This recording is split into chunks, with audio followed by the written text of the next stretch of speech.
भाई अब हम शुरू करने जा रहे हैं अपना चैप्टर 15 प्रोबेबिलिटी, जो बहुत ही ज़्यादा इंटरेस्टिंग और इजी है। ठीक है, इंटरेस्टिंग भी है और इजी भी है, और शायद फर्स्ट टाइम पढ़ रहे, इससे पहले प्रोबेबिलिटी था आप लोगों की किसी स्टैटिस्टिक्स में शायद होगा 7th 8th क्लास वगैरह में। ठीक है, पहले तो आप ये समझिए कि प्रोबेबिलिटी का मतलब क्या है और इसकी ज़रूरत क्यों पड़ी। ठीक है, आज तक आपने जितने भी आंसर्स निकाले हैं मैथमेटिक्स में, आपने ऐसे निकाले होंगे। मान लीजिए किसी की इनकम पूछी गई होगी तो आपने उसको एक्स लेट कर लिया होगा और उसकी इनकम आ गई होगी 5000। कभी किसी की एज पूछी गई होगी तो उसने इसको आपने शायद वाई लेट कर लिया हो और उसकी एज आ गई होगी 15 ईयर्स। मतलब जब भी आंसर आ रहा था एक एग्जैक्ट नंबर आ रहा था। Are you getting my point? 100, 1000, 50, 70, negative भी आ रहे थे जब केसेस थे नेगेटिव वाले, है ना, इंटीजर्स वाले। बट अगर बेटा मैं आपसे ये पूछूं कि इंडिया और ऑस्ट्रेलिया का मैच चल रहा है, होने वाला है, शुरू होने वाला है, ठीक है, तो कौन जीतेगा? अब कौन जीतेगा क्या मतलब है भाई, हम इंडियंस हैं, हम तो बोलेंगे भाई इंडिया जीतेगी, और कौन जीतेगा है। लेकिन आप बोल रहे हो 50-50, लेकिन कुछ बोलेंगे भाई इस टाइम विराट कोहली, शुभम गिल एकदम फॉर्म में है, तो भाई इंडिया के जीतने की प्रोबेबिलिटी ज़्यादा। क्या बोला मैंने? इंडिया के जीतने की प्रोबेबिलिटी ज़्यादा है। प्रोबेबिलिटी का मतलब चांसेस ज़्यादा, किसी भी काम के होने की संभावना। यहाँ पर आप श्योर नहीं हो, क्या 100% आप श्योर हो कि इंडिया ही जीतेगा? भाई अगर उस दिन ऑस्ट्रेलिया अच्छा खेल गया तो ऑस्ट्रेलिया जीत जाएगा। तो इसका मतलब ये है कि अब जो है आप आंसर एग्जैक्ट नहीं दे सकते हो, ये नहीं बता सकते हो इंडिया जीतेगा या ऑस्ट्रेलिया जीतेगा। तो इस केस में आप क्या निकाल रहे हो बेटा? पॉसिबिलिटी निकाल रहे हो। जैसे कि मैंने एक डाइस फेंका, डाइस थ्रो किया, उस पर नंबर्स होते हैं 1 2 3 4 5 6, और आपने इस डाई को रोल करके ऐसे थ्रो किया, आप बोलोगे देख 6 आएगा, हैं, और बाय चांस कई बार 6 आ भी जाता है, आप बोलोगे देखा मुझे तो पहले ही पता था 6 आने वाला है। लेकिन क्या बेटा आप श्योर थे? नहीं बेटा, श्योर नहीं थे। हो सकता था 1 भी आ जाता है, 2 भी आ जाता है, 3 भी आ जाता है, और जब हम बोलते हैं देख 6 आएगा, और जब 1 आ जाता है तो सारे हमारे फ्रेंड्स हंसते भी तो है भाई 1 आ गया है। तो इसका मतलब ये है कि हम बट श्योर नहीं है वहाँ पर। तो अगर मैं आपसे पूछूं क्या प्रोबेबिलिटी है कि जब आप फेंकोगे तो 3 आएगा, तो बेटा अब आप आंसर एग्जैक्ट नहीं बता सकते हो। तो जब हमें आंसर एग्जैक्ट नहीं पता होता तो उस केस में हम क्या निकालते हैं? प्रोबेबिलिटी निकालते हैं, चांसेस निकालते हैं। जैसे कि मैं अगर आप हेड और मतलब कॉइन लिया और मैंने उसको टॉस किया, तो हेड आएगा या टेल आएगा? कुछ भी आ सकता है। तो इस चीज़ के हम चांसेस निकालते हैं, क्या प्रोबेबिलिटी है, क्या चांसेस हैं कि हेड आएगा, क्या चांसेस हैं टेल आएगा। जैसे कि आज बारिश होगी या नहीं होगी, अब आप श्योर नहीं हो भी सकती है और नहीं भी हो सकती है ना, वो ब्रॉडकास्ट वगैरह होता है, फोरकास्ट सॉरी, तो वो एक अलग चीज़ है कि हाँ भाई आज बादल हैं तो बारिश होगी नहीं होगी, वो एक अलग चीज़ है। अच्छा, तो इसका मतलब अब आपके ये समझ में आ गया, जब हम किसी की पॉसिबिलिटी की बात कर रहे होंगे, चांसेस की बात कर रहे हो, किसी काम के होने की संभावना की बात कर रहे हैं, तो बेटा वो क्या होगा? प्रोबेबिलिटी। यहाँ पर एक एग्जैक्ट आंसर नहीं आएगा, हम बेटा क्या करने वाले हैं? हम पॉसिबिलिटी बताने वाले हैं, किसी भी काम की पॉसिबिलिटी बताने वाले हैं। आइए बढ़ते हैं डेफिनेशन की तरफ और फिर क्वेश्चंस देखेंगे। बेटा प्रोबेबिलिटी की जरा डेफिनेशन देखिए एक बार, पढ़िए क्या है बेटा? The word probability is use where probably doubt odd are use, मतलब किसी भी चीज पे जब हमें डाउट होता है, हम श्योर नहीं होते हैं, तो उस केस में हम प्रोबेबिलिटी यूज करते हैं। ठीक है ना, जैसे कि मान लीजिए आपके बहुत सारे पैसे रखे हुए हैं, 100 का भी रखा हुआ है, 500 का नोट भी का भी रखा हुआ है, 2000 का भी रखा हुआ है। अब आप उसमें से हाथ डाल के निकाल रहे हो, तो बेटा आप क्या दुआ करोगे? अब तो ये दुआ करो 2000 का ना है, 500 का ही आ जाए। लेकिन बेटा इस केस में आप क्या कर रहे हो? आप बोलोगे हे भगवान मेरा साथ दे दे, 2000 का नोट आ जाए, अभी तो सितंबर तक टाइम है, हम चला लेंगे, हैं। तो बेटा इस केस में आप क्या निकाल रहे हो? पॉसिबिलिटी निकाल। प्रोबेबिलिटी है कि 2000 का भी नोट आ जाए, 500 का भी आ सकता है और 100 का भी आ सकता है। तो इस केस में आप श्योर नहीं हो, तो यहां पर बेटा क्या है? डाउट है। ठीक है, इफ देयर आर एन का क्या मतलब है? मतलब n एलिमेंट्स हैं। जैसे कि अभी हमने डाइस थ्रो किया था, वहां पे 1 था, 2 था, 3 था, 4 था, 5 था, 6 था, तो यहां पर कितने नंबर्स थे टोटल? 6 नंबर्स थे। तो यहां पर n एलिमेंट्स हो गए, ठीक है, 6 एलिमेंट्स हो गए basically. n element events associated with a random experiment. ये जो रैंडम एक्सपेरिमेंट है, इवेंट है, इन सभी की डेफिनेशन अभी मैं आपको कराऊंगा। ठीक है, NA of them are favorable to an event, then the probability of happening event A is denoted by PA and it is defined as। भाई इतना खतरनाक है कुछ नहीं, बड़ा सिंपल सा है। देखो इधर वो क्या कह रहे हैं कि भाई कोई भी एक इवेंट है, मान लीजिए उसको आपने A से डिनोट किया, जैसे कि अभी आपने लिखा था ना, डाइस थ्रो किया 1 2 3 4 5 6, ठीक है 5 6। इसकी प्रोबेबिलिटी को वो आपसे क्या कह रहे हैं, PA से डिनोट करने के लिए बोल रहे हैं। प्रोबेबिलिटी को किससे डिनोट करोगे, PA से। इसके अंदर कितने नंबर्स प्रेजेंट है उसको बेटा NA से डिनोट करने के लिए बोल रहा है। तो यहां पर कितने नंबर्स हैं टोटल, 6, तो यहां पे 6 आ जाएगा। जैसे हेड और टेल ले लिया मैं आपको, अगर मैं टॉस की बात करूं, टॉस हो रहा है तो उसमें क्या आएगा, हेड आएगा या टेल आएगा। Are you getting my point.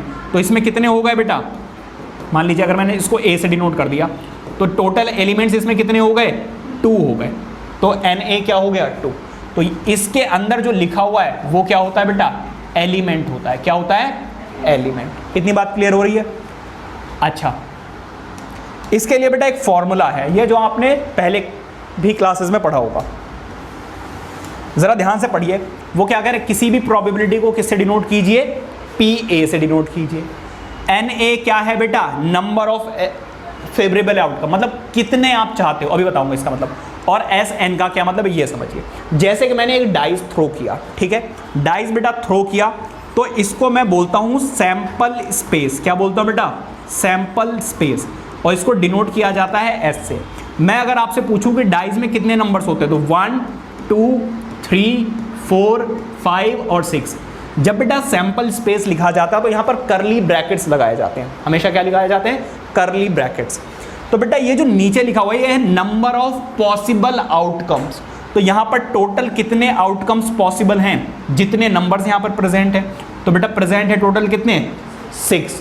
तो SN क्या डिनोट कर रहा है, नंबर ऑफ पॉसिबल आउटकम्स। समझ में आ गई बात है नहीं।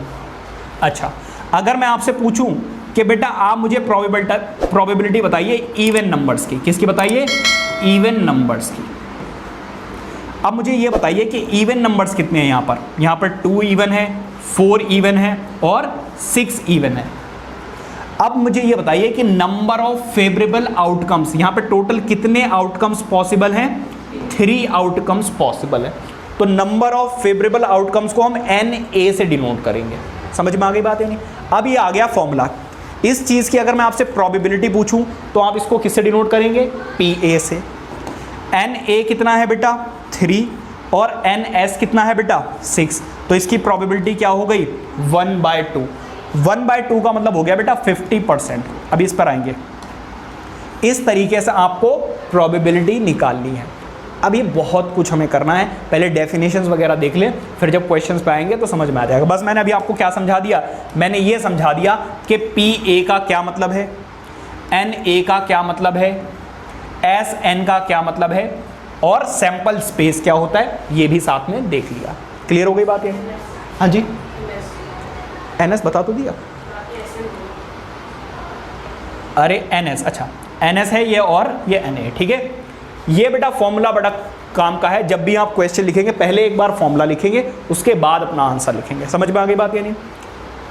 अच्छा, टोटल आउटकम्स क्या होते हैं बेटा, आपने जो सैंपल स्पेस लिखा है, ठीक है, उसमें टोटल कितने आउटकम्स पॉसिबल हैं वो क्या होता है आपका टोटल आउटकम्स। यहाँ पे टोटल आउटकम्स कितने पॉसिबल है, 6। 1 भी आ सकता है, 2 भी आ सकता है, 3 भी आ सकता है, 4 भी आ सकता है, 5 भी आ सकता है और 6 भी आ सकता है, ठीक है। तो ये टोटल आउटकम्स को मैं इसको यहाँ पे ले आता हूँ, ठीक है, क्योंकि डेफिनेशन थोड़ी सी ऊपर हो गई है। यहाँ पे ले आता हूँ, इसको यहाँ पे ले आता हूँ, ठीक है। आप ज़रा देखिए,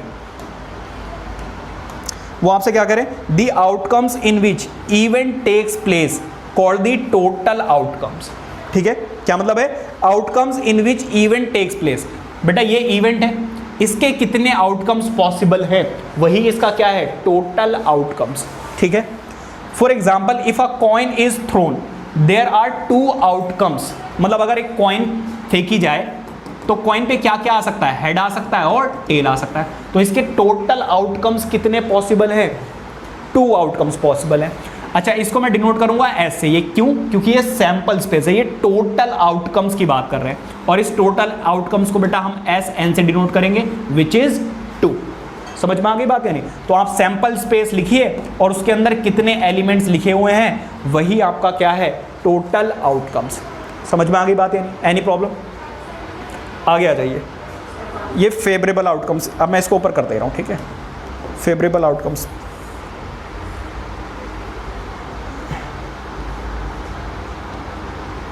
इसके ऊपर लिख दिया मैंने, कोई बात नहीं, आपने पहले तो देख ही लिया, उसके अकॉर्डिंग ही नोट कर लेना, ठीक है। फेवरेबल आउटकम्स बेटा क्या है, जरा देख लीजिए।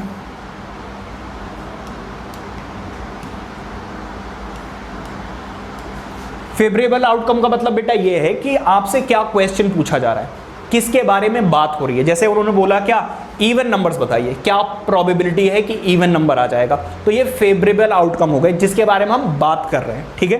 देखो इधर, दी इवेंट्री event is said to be favourable to a compound event if it satisfy the definition of compound event. अब ये कंपाउंड इवेंट क्या है अभी आपको समझ में आ जाएगा, ठीक है। If 2 coins are thrown simultaneously then getting 2 heads exactly are favourable outcomes. अब ये 2 हेड्स वगैरह के बारे में हम बाद में बात करेंगे। आप इतना समझ लीजिए कि कोई भी एक इवेंट है, उसमें आपसे कोई क्वेश्चन पूछा गया है। जैसे यहाँ पे क्या पूछा है, इवन नंबर्स की बताइए प्रोबेबिलिटी। तो पहले आपने इवन नंबर्स देखे कि टोटल इवन नंबर्स हैं कितने, और उसका क्या निकाल लिया आपने, number of terms in this question. यही आपका क्या है, फेवरेबल आउटकम। अब इतनी खतरनाक डेफिनेशन पे अगर अभी आप जाओगे तो आपको समझ में आएगा नहीं। क्यों? क्योंकि अभी हमने कंपाउंड इवेंट के बारे में बात नहीं की। कंपाउंड इवेंट क्या है? Are you getting my point? जब ये लेक्चर खत्म होगा आपको हर एक चीज़ अच्छे से क्लियर हो जाएगी, so don't worry about that, ठीक है। आगे आ जाओ बेटा जरा। है व्हाट हैपेंड? अच्छा, 1-2 क्वेश्चन ले लेते हैं पहले, हैं बेटा। ये वो है ORS, आप बाहर से ले लीजिए। आ जाओ बेटा, एक क्वेश्चन करते हैं, फिर आपको समझ में आएगा कि मैं क्या कहना चाह रहा हूँ, ठीक है। जैसे कि डाइज वाले क्वेश्चन ले लें, वो बोलेंगे क्वेश्चन में अ डाइज इज थ्रोन, ठीक है। जब एक डाइज थ्रोन किया जाएगा तो बेटा आप लिखेंगे वहाँ पर sample space. Sample space, sample space को बेटा हम डिनोट करेंगे एस से। और यहाँ पर टोटल कितने नंबर्स हो गए, 1 2 3 4 5 6। अब पहला क्वेश्चन देख लीजिए। पहला क्वेश्चन या फर्स्ट पार्ट देखिए। फर्स्ट पार्ट में वो आपसे कहेंगे find what is the probability, question में what is the probability of getting. Probability आपको बतानी है। पहले केस में इवन नंबर्स, इवन नंबर तो देख ही लिया, चलो ऑड नंबर ले लेते हैं, चेंज कर देते हैं थोड़ा सा। उन्होंने बोल दिया ऑड नंबर्स। ऑड नंबर, क्या प्रोबेबिलिटी है कि ऑड नंबर आएगा। दूसरे केस में उन्होंने बोल दिया कि what is the probability of getting prime number. इसको बी से डिनोट कर देते हैं।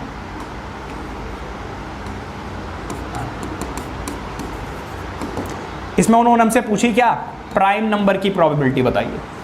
थर्ड में बेटा उन्होंने मान लीजिए हमसे पूछ लिया C, even prime number.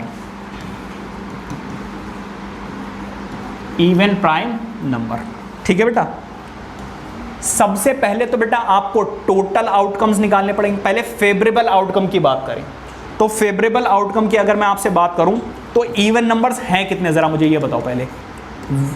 Sorry, odd number 1 है, 3 है, 5 है। फेवरेबल आउटकम्स कैसे निकालते हैं बेटा, ये जो क्वेश्चन है ना, इसमें देखिए टोटल नंबर ऑफ एलिमेंट्स कितने प्रेजेंट है, 3 प्रेजेंट है। तो फेवरेबल आउटकम्स कितने हो गए बेटा, 3। सैंपल स्पेस की बात करूं तो टोटल आउटकम्स कितने पॉसिबल हैं बेटा, 6। Any problem? मैंने अभी एक फॉर्मूला आपको बताया था। क्या फॉर्मूला था कि किसी भी प्रोबेबिलिटी को हम कैसे लिखते हैं, PA से लिखते हैं। समझ में आ गई बात यानी? और इसका फॉर्मूला क्या होता है बेटा, favourable outcomes over total number of outcomes. NA कितना है बेटा, 3। इसको लिख दो बेटा न्यूमरेटर में। और टोटल क्या है बेटा, 6। इसको लिख दो डिनोमिनेटर में। आंसर कितना आ गया बेटा, 1/2। Any problem? प्राइम नंबर जरा देख लीजिए, टोटल आउटकम्स तो हमारे पास अभी भी 6 ही रहेंगे, लेकिन फेवरेबल आउटकम बेटा क्वेश्चन के हिसाब से चेंज हो जाएगा। यहां पर देखिए प्राइम नंबर्स कितने हैं, 1 2 3 4, कितने प्राइम, सॉरी ये नहीं है 4 नहीं बेटा, 4 नहीं है, 4 नहीं है, 4 नहीं बेटा, 2 3 एंड 6, 2 3 एंड 5। तो यहां पर क्या आ जाएगा, अरे यार क्या कर रहा हूं मैं, हाँ सही तो था। फेवरेबल आउटकम्स बेटा कितने हो गए, 3। प्रोबेबिलिटी कैसे निकालते हैं, पी ए की जगह इस बार आप क्या लिखोगे, पी बी लिखोगे, क्योंकि इसकी प्रोबेबिलिटी निकाल रहे हो। तो यहां पर फेवरेबल आउटकम्स कितने हो गए, एन बी, और टोटल आउटकम्स बेटा कितने हो गए, एन एस, विच इज 6। तो क्या हो गया बेटा, फेवरेबल आउटकम है 3 और टोटल आउटकम्स है 6। आंसर अभी भी कितना आया, 1/2। क्या हर बार आंसर 1/2 ही आएगा, नहीं ऐसा नहीं है बेटा। देखो जरा इसकी बात करूं, यहां पे फेवरेबल आउटकम्स कितने हैं, इवन प्राइम नंबर बेटा सिर्फ एक ही है, विच इज 2। तो यहां पर टोटल इवन प्राइम नंबर्स कितने हैं बेटा, एक प्राइम ऐसा नंबर है जो इवन प्राइम है। Is that clear. अब इसकी प्रोबेबिलिटी क्या हो जाएगी बेटा, पी सी से डिनोट करोगे इसको, favourable outcome divided by total outcomes. Favourable outcome कितने हैं बेटा, 1, और टोटल आउटकम्स कितने हैं, 6। ये आ गई इसकी प्रोबेबिलिटी। बताइए कोई दिक्कत, ये वाला बेटा इवन प्राइम नंबर्स कितने दिख रहे हैं आपको, बताओ जरा, एक ही तो है। तो फेवरेबल आउटकम कितना हो गया, 1, ठीक है, और टोटल आउटकम 6 हैं, तो डिवाइडेड बाय 6। अच्छा अगर मैं आपसे पूछूं,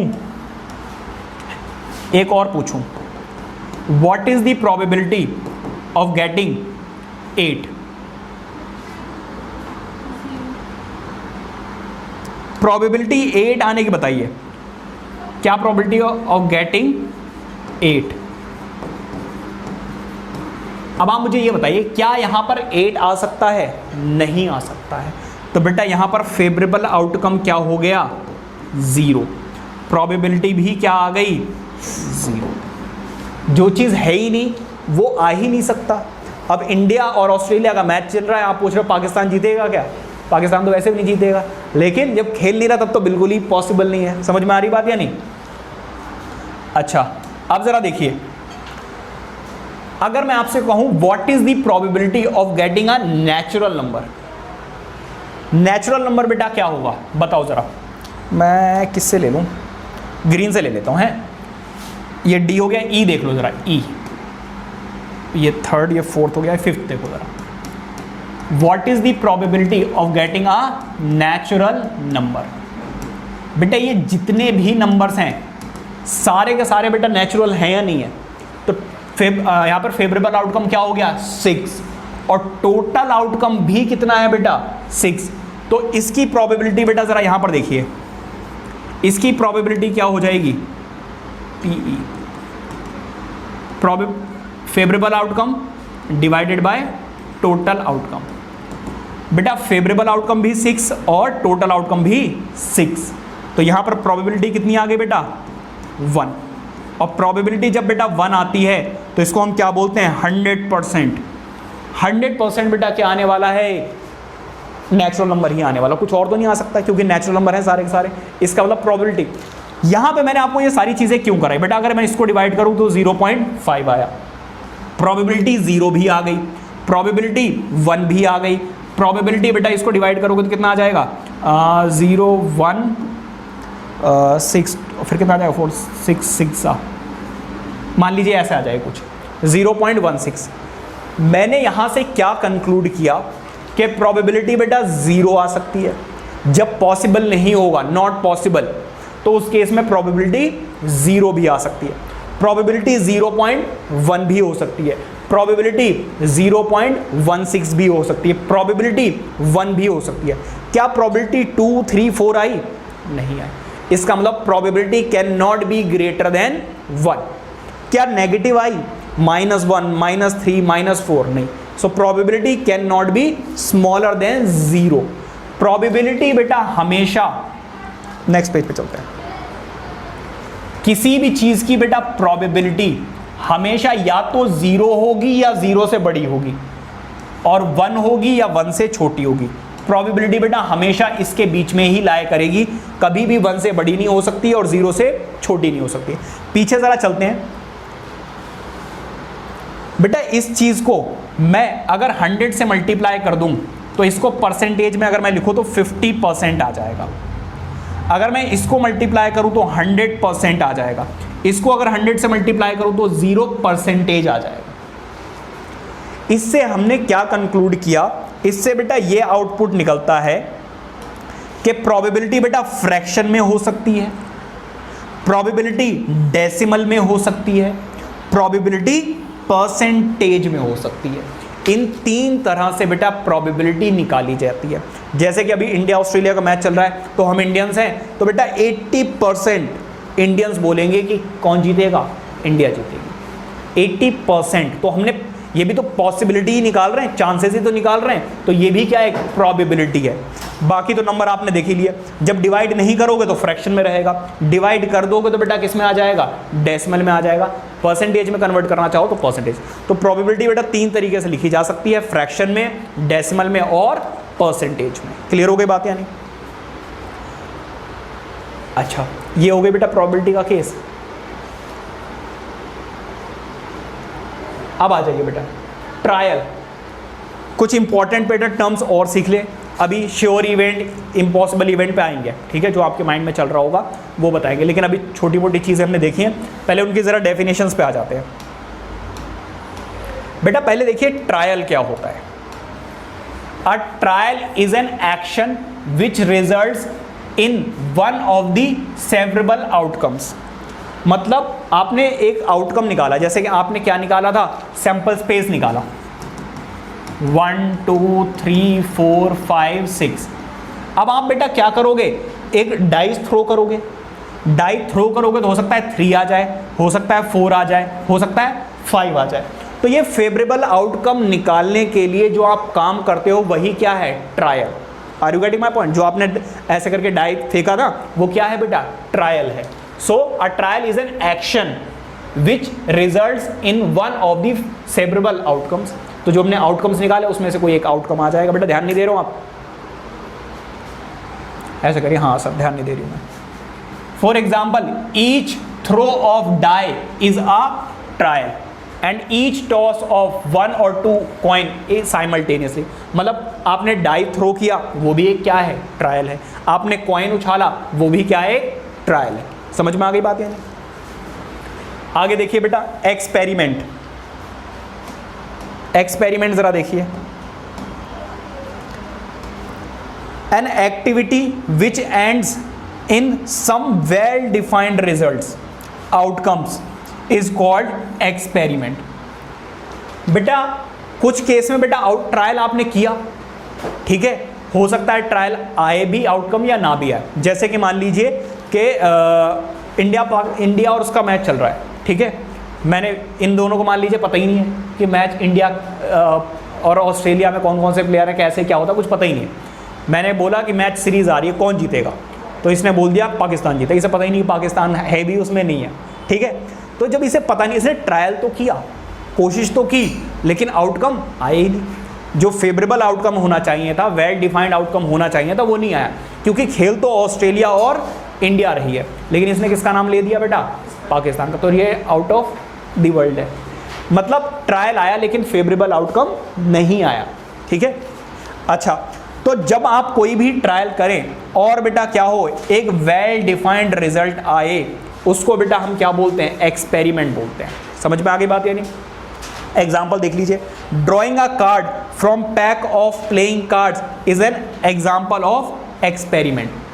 तो आपने क्या किया, आपने जो कार्ड्स होते हैं ताश, उसमें से एक कार्ड निकाला, तो ऑब्वियसली कोई ना कोई कार्ड आएगा ही, तो वो एक क्या है, एक्सपेरिमेंट है, ठीक है। वेल डिफाइंड भी होना चाहिए बेटा, 52 होते हैं। अब बेटा इवेंट देखिए, अब जैसे इंडिया और ऑस्ट्रेलिया का मैच चल होने वाला है, तो ये हम एक इवेंट करा रहे हैं। जैसे हमने डिसाइड किया आज लूडो खेलेंगे, तो वो एक इवेंट है जो हम करने जा रहे हैं। उसमें जब आप बार बार डाइस थ्रो करोगे वो ट्रायल है, और उसमें से जो नंबर आएगा वो आउटकम है। Are you getting my point? तो किसी भी चीज़ की, जिस चीज़ की आप प्रोबेबिलिटी निकाल रहे हो, वो एक इवेंट होता है। जैसे कि आप कॉइन टॉस कर रहे हो तो वो एक इवेंट है, ठीक है, कॉइन टॉस करने जा रहे हो तो वो एक इवेंट है। अगर आप डाइस थ्रो कर रहे हो वो भी एक इवेंट है। ताश खेल रहे हो वो भी क्या है, एक इवेंट है। कितने खुश हो गए ताश का नाम लेते ही हैं, ये वही है ना पार्क में बैठ के खेलते हैं अंकल जी के साथ में। इधर देख लो बेटा, so the possible outcome of a trial are called event. तो जो पॉसिबल आउटकम्स है किसी भी एक ट्रायल का वो क्या हो गया आपका, इवेंट हो गया। For example when a coin is throne H is an event of getting a head. तो एच क्या हो गया बेटा, उसमें से जो आएगा एच क्या हो गया बेटा आपका, एक इवेंट हो गया, ठीक है। अब इसके बारे में बात करेंगे, पहले डेफिनेशन सारी देख लेते हैं। श्योर इवेंट, अभी बेटा हमने एक प्रोबेबिलिटी निकाली, जरा देखिए अभी हमने एक प्रोबेबिलिटी निकाली थी। हमने एक सैंपल स्पेस लिया था जिसमें 1 2 3 4 5 6, यहां पर टोटल आउटकम्स कितने थे बेटा 6, और फेवरेबल आउटकम्स कितने थे बेटा, मान लीजिए इवन नंबर्स का ले लेते हैं, इवन नंबर नहीं, श्योर का निकाला ना। अच्छा, हमने एक एग्जांपल लिया था कि नेचुरल नंबर बताइए, नेचुरल,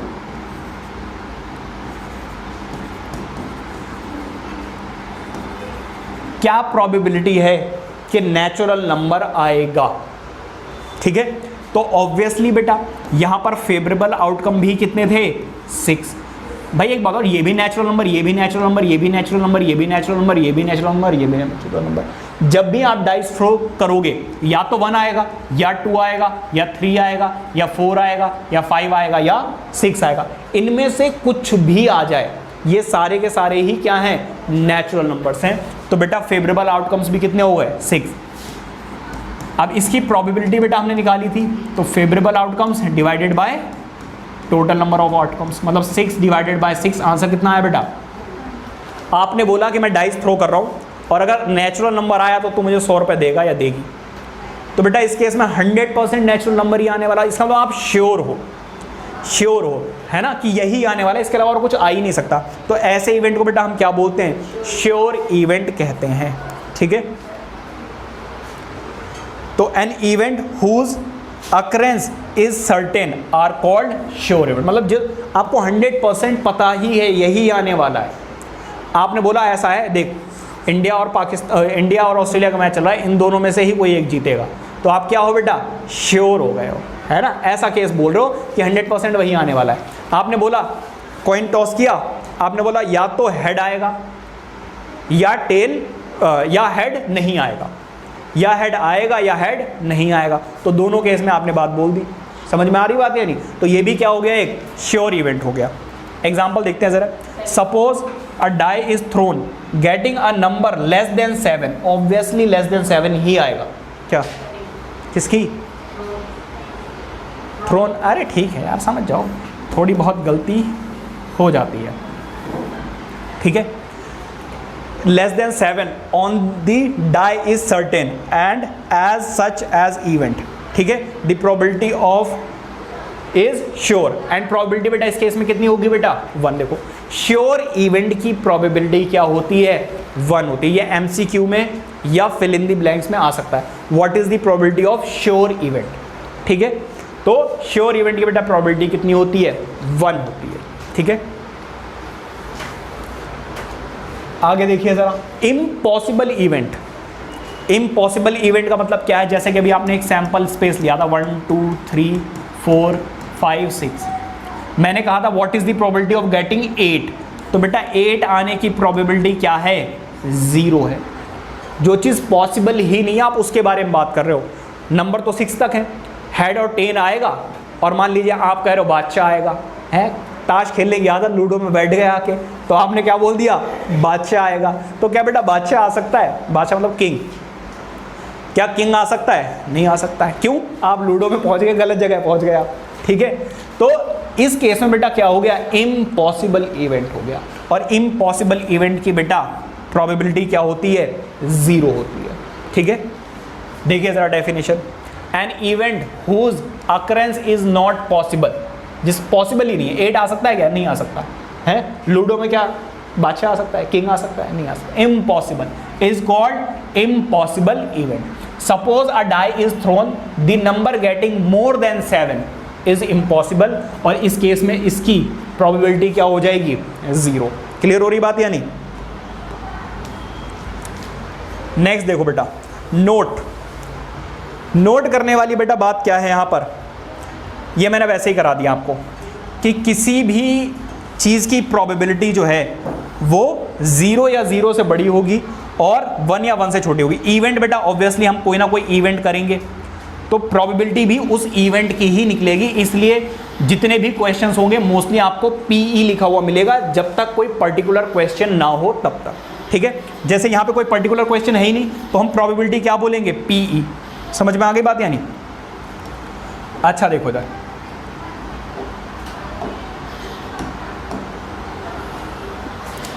ठीक है, यहां पर क्या लिख दिया, P not E is equal to 1, या कुछ गलत लिख दिया भाई, अभी इसके बारे में बात नहीं करेंगे, इसको भूल जाओ। इधर देखो जरा, sum of the probability of all the events, अच्छा ठीक है सम लिखा हुआ है,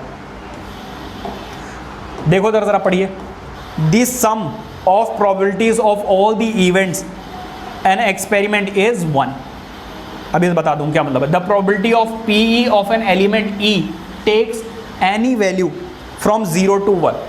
ठीक है, 0 to 1 के बीच में कोई भी हो सकती है। In general if any event E V have this and P not, ये गलत लिख दिया बेटा यहाँ पर, मैं जो है ना इसको दोबारा से लिख देता हूँ बेटा, किसी भी काम के होने की प्रोबेबिलिटी और ना होने की प्रोबेबिलिटी, ये क्या होता है बेटा, 1 के इक्वल होता है। क्या मतलब है इसका, सुनिए जरा, जैसे कि मान लीजिए इंडिया और ऑस्ट्रेलिया, ये दो लोग बेटा क्या कर रहे हैं, एक मैच खेल रहे हैं, तो दो ही लोग हैं, प्रोबेबिलिटी भी इन दोनों की ही होगी। ऐसा नहीं है कि पाकिस्तान आ जाए या श्रीलंका आ जाए और कोई नहीं आ सकता है, तो इन दोनों की प्रोबेबिलिटी मिलाकर कितनी होगी, 1। कैसे बेटा, 1 का मतलब होता है 100%। अभी हमने देखा था श्योर इवेंट, कहीं पर भी अगर प्रोबेबिलिटी 1 है इसका क्या मतलब है बेटा, 100%। क्यों बेटा, परसेंटेज हटाइए, डिनोमिनेटर में क्या आ जाएगा, 100, 100 डिवाइडेड बाय 100, आंसर कितना है बेटा, 1। Is that clear? अब मान लीजिए, अभी मैंने आपको एक क्वेश्चन दिया था, 80% लोग कह रहे हैं कि इंडिया जीतेगा, इसका क्या मतलब है बेटा, 20% लोग क्या कह रहे हैं कि ऑस्ट्रेलिया जीतेगा। बेटा इसको डिनोमिनेटर में आप क्या लगा दीजिए, 100 लगा दीजिए, इसके डिनोमिनेटर में आप 100 लगा दीजिए, और इसके डिनोमिनेटर में परसेंटेज हटाओगे तो क्या आ जाएगा, 100 आएगा ही नहीं आएगा। सॉल्व कीजिए बेटा, यहाँ पर आएगा 0.80 और यहाँ पर कितना आएगा बेटा, 0.20। ऐड करके देख लो बेटा, आंसर कितना आ रहा है, 1। आंसर कितना आ रहा है बेटा? तो बेटा जितनी भी प्रोबेबिलिटीज़ हैं उन सारी प्रोबेबिलिटीज़ का सम हमेशा कितना होता है बेटा, 1 के इक्वल होता है। अगर इसी चीज को मैं एक और वे में आपको समझाने की कोशिश करूं,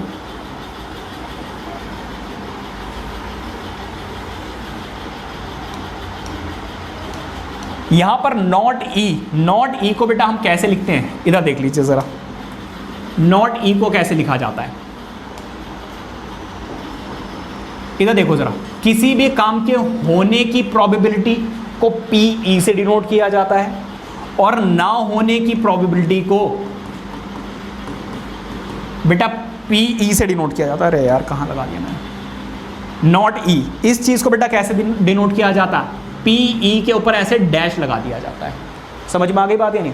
जैसे कि मान लीजिए कि आपने डाइस फेंका, ठीक है, और 100 बंदे बैठे हुए थे, तो 100 लोगों में से 60 लोग ये बोल रहे हैं कि 6 आएगा, 60% लोग, तो 40% लोग क्या बोल रहे होंगे कि 6 नहीं आएगा। ना आने की प्रोबेबिलिटी को हम बेटा ऐसे डैश लगा के दिखाते हैं। दोनों को सॉल्व करके देखते हैं बेटा, ये 60% लोग और ये 40% लोग। बेटा फिर से डिनोमिनेटर में 100 लगाओगे, इसका आंसर आ जाएगा 0.60 और इसका आंसर आ जाएगा 0.40। आंसर अभी भी कितना आ रहा है बेटा, 1। तो यहाँ से एक बात समझ में आती है कि किसी भी काम के होने की और ना होने की प्रोबेबिलिटी को मिलाकर आंसर हमेशा कितना आता है, 1। तो किसी भी काम के होने की प्रोबेबिलिटी मतलब इवेंट होगा और ना होने की प्रोबेबिलिटी का आंसर हमेशा कितना आता है? 1 आता है। ये प्रोबेबिलिटी हमेशा बेटा 2 हो ऐसा ज़रूरी नहीं है। मान लीजिए वर्ल्ड कप चल रहा है, मैच हो रहा है वर्ल्ड कप में तो बहुत सारी टीमें पार्टिसिपेट करती है ना, तो कुछ परसेंट लोग बोलेंगे, पूरी दुनिया से पूछा जाए, इंडिया से पूछोगे तो 90% 95% इंडिया नहीं बोल देंगे हाँ भाई हम इंडिया जीतेगी। आप पूरे वर्ल्ड से पूछिए, मान लीजिए बेटा उसमें इंडिया भी पार्टिसिपेट कर रहा है, ऑस्ट्रेलिया भी, इंग्लैंड भी, पाकिस्तान भी और अफगानिस्तान भी पार्टिसिपेट कर रहा है और श्रीलंका भी कर रहा है, सारे पार्टिसिपेट कर रहे हैं। बेटा मान लीजिए कि 20% लोग बोल रहे हैं इंडिया जीतेगा, 10% लोग बोल रहे हैं बेटा कौन? साउथ अफ्रीका जीतेगा, ठीक है। मान लीजिए 5% लोग बोल रहे हैं इंग्लैंड जीतेगा, 2% लोग बोल रहे हैं पाकिस्तान जीतेगा। ऐसे करते करते बेटा आप सारी परसेंटेज निकाल लीजिए, सारे लोग मिलाकर कितने आ जाएंगे? 100%। इसका मतलब यहाँ पर प्रोबेबिलिटी 2 लोगों की नहीं है, ज़्यादा भी हो सकती है, लेकिन सारी प्रोबेबिलिटीज़ को जब आप ऐड करोगे आंसर हमेशा क्या मिलेगा आपको? 1। समझ में आ गई बात ये नहीं? एक क्वेश्चन करा देता हूँ इसके ऊपर, जैसे कि ये वाला फॉर्मूला कब अप्लाई होगा ज़रा देख लीजिए। मान लीजिए probability of getting a coin, मान लीजिए कहीं पे कॉइन रखे हुए हैं, किसी एक गड्ढे में मान लीजिए कॉइन पड़े हुए हैं, तो बहुत सारे लोग वहाँ पे खजाना ढूंढने गए हैं, ठीक है। तो वहाँ पे 0.75 या 75% लोग ये कह रहे हैं कि कॉइन मिलेगी, या प्रोबेबिलिटी बेटा डेसिमल में निकालोगे तो 75% का मतलब क्या हो गया बेटा? डिनोमिनेटर में क्या आ जाएगा? 100, और इसको सॉल्व करोगे तो आंसर क्या आ जाएगा? 0.75। ये बेटा लोग कह रहे हैं probability of getting coin is this. वो आपसे कहेंगे find the probability of not getting coin, coin ना मिलने की प्रोबेबिलिटी बताइए। तो अभी मैंने आपको एक चीज़ बताई कि किसी भी काम के होने की और ना होने की प्रोबेबिलिटी, बेटा 2 ही तो केस हो सकते हैं, या कॉइन मिलेगी या नहीं मिलेगी, दोनों की प्रोबेबिलिटी मिलाकर कितना आएगा? 1। क्या प्रोबेबिलिटी है कि वहां पे कॉइन मिलेगा? 0.75। ये प्लस में है, उधर जाकर माइनस, 1 माइनस 0.75। बेटा ना मिलने की प्रोबेबिलिटी कितनी आ गई बेटा? 0.25। और आप देख भी सकते हो, अगर 100 में से 75% लोग बोल रहे हैं कि कॉइन मिलेगी वहाँ पर, तो 25% लोग क्या बोल रहे होंगे? कि कॉइन नहीं मिलेगी। Is that clear? तो जब भी आपका ऐसे डेसिमल में आंसर दिया हुआ होगा तो आप समझ जाइए कि मोस्ट प्रोबेबली वहाँ पर यही फॉर्मूला अप्लाई होगा। क्लियर हो रही बात या नहीं? इक्वली लाइकली आउटकम्स, ये भाई कैसे होगा? मैं आपको स्क्रीनशॉट भेज दूंगा, ठीक है, इनके। इक्वली लाइकली आउटकम्स, बेटा हम जो प्रोबेबिलिटी निकाल रहे हैं वो इक्वली लाइकली आउटकम्स होने चाहिए। इसका क्या मतलब है पहले आप ये समझिए, डेफिनेशन तो बहुत लंबी चौड़ी से लिखी हुई है।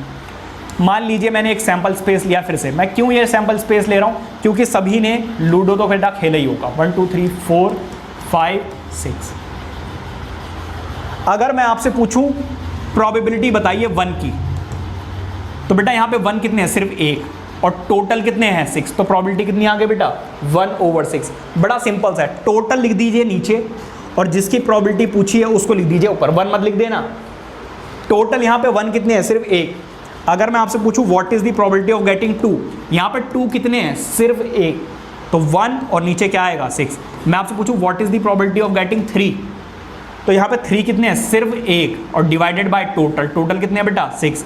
प्रोबेबिलिटी 4 की क्या है? यहाँ पर 4 कितने हैं? सिर्फ 1, और नीचे क्या आएगा? टोटल, टोटल कितने हैं? 6। मैं आपसे पूछूं what is the probability of 5, again 1/6। What is the probability of 6, बेटा एक ही तो 6 है, यहाँ पर एक ही तो 6 है। अब आप जरा सही से देखिए, जितने भी नंबर्स हैं उन सभी की प्रोबेबिलिटी इक्वल है। तो हम जो प्रोबेबिलिटी निकालते हैं बेटा वो इक्वली लाइकली आउटकम्स की निकालते हैं। जब सारे के सारे आउटकम्स इक्वल होंगे उसको हम बोलते हैं इक्वली लाइकली आउटकम।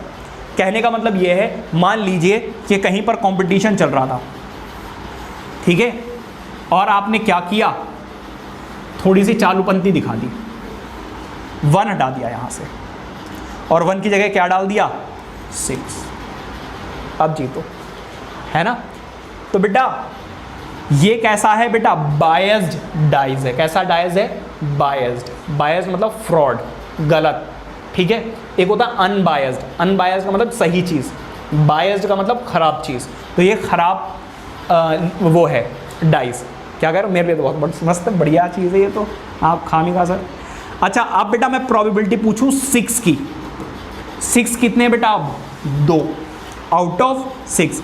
मैं आपसे पूछूं what is the probability of getting 2, वो है बेटा 1/6। मैं आपसे पूछूं what is the probability of getting 3, वो क्या हो जाएगा बेटा 1/6। मैं आपसे पूछूं बेटा what is the probability of getting 1, 0।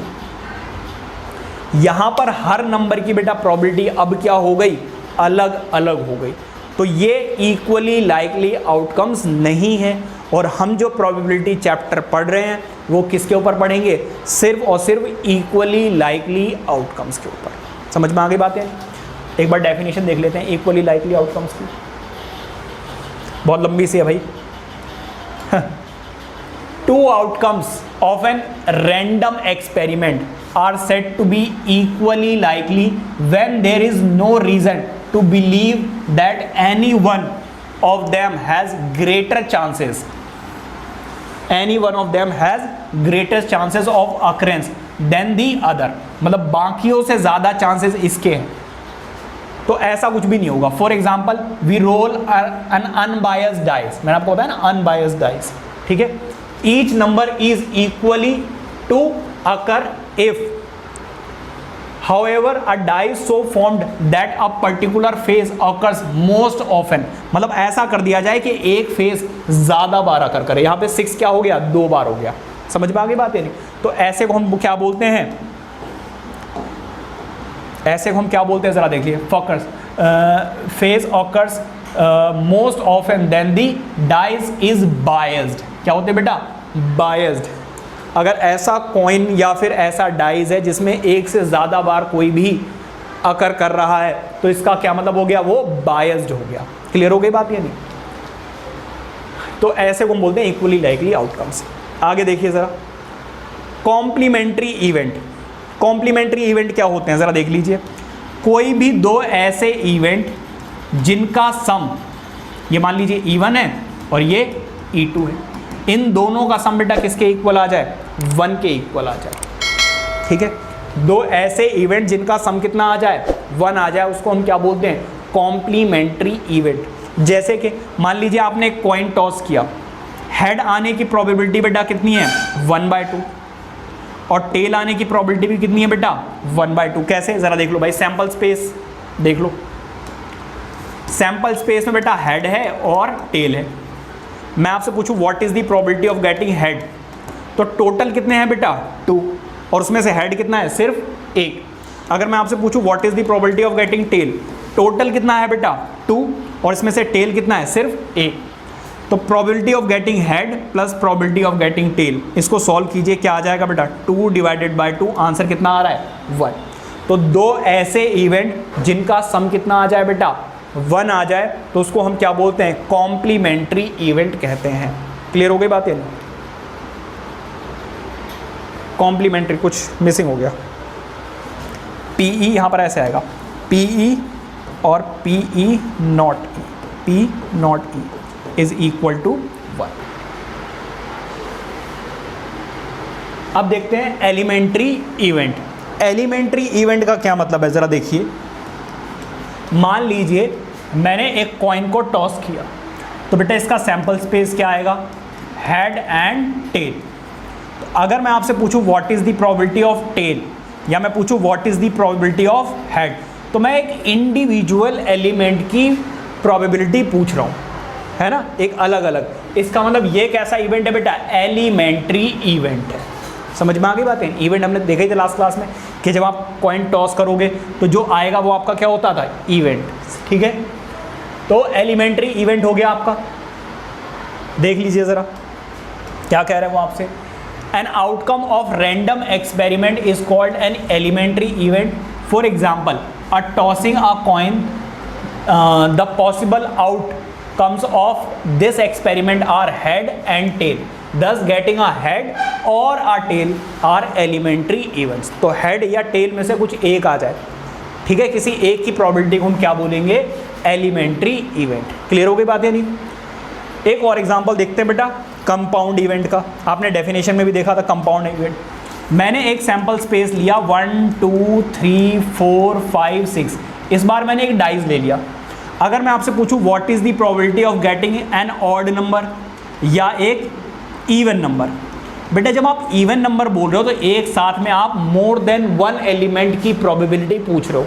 इसका मतलब साथ में कितने एलिमेंट्स हो गए, एक साथ 3 एलिमेंट्स, तो इसकी प्रोबेबिलिटी क्या हो गई, 3/6। और इवन भी कितने नंबर्स हैं, 3 आउट ऑफ 6, तो प्रोबेबिलिटी क्या हो गई बेटा, 1/2 1/2। Are you getting my point? तो जब एक साथ में एक से ज़्यादा एलिमेंट्स की प्रोबेबिलिटी पूछी जाती है तो इसको हम क्या बोलते हैं, compound event. Is that clear? Confusion है आपको? क्लियर है? तो डेफिनेशन देख लेते हैं ज़रा। An event associated to a random experiment is a compound event if it obtained by combining 2 or more elements events. For example, a single of throw of dice, कुछ गड़बड़ हो गया, डाइज मान लीजिए थ्रो किया गया, getting an even number is a compound event. या odd number ले लेंगे वो भी क्या हो जाएगा, कंपाउंड इवेंट। प्राइम नंबर ले लेंगे तब भी एक से ज़्यादा आएंगे, वो भी क्या हो गया, कंपाउंड इवेंट हो गया। समझ में आ गई बात या नहीं? तो ये कंपाउंड इवेंट है।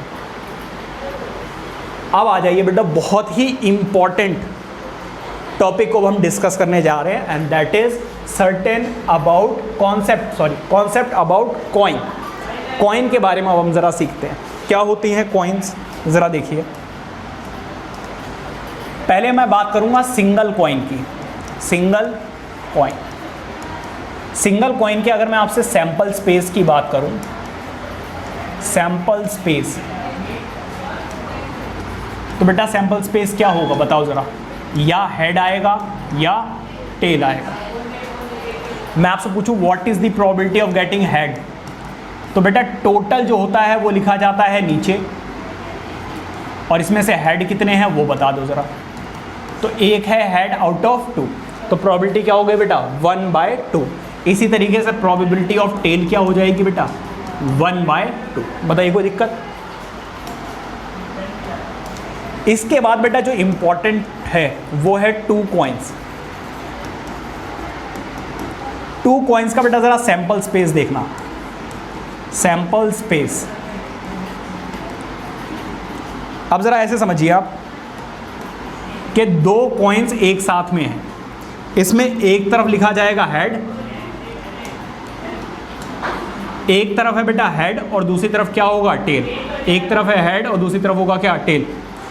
बेटा शोर क्यों कर रहे हो?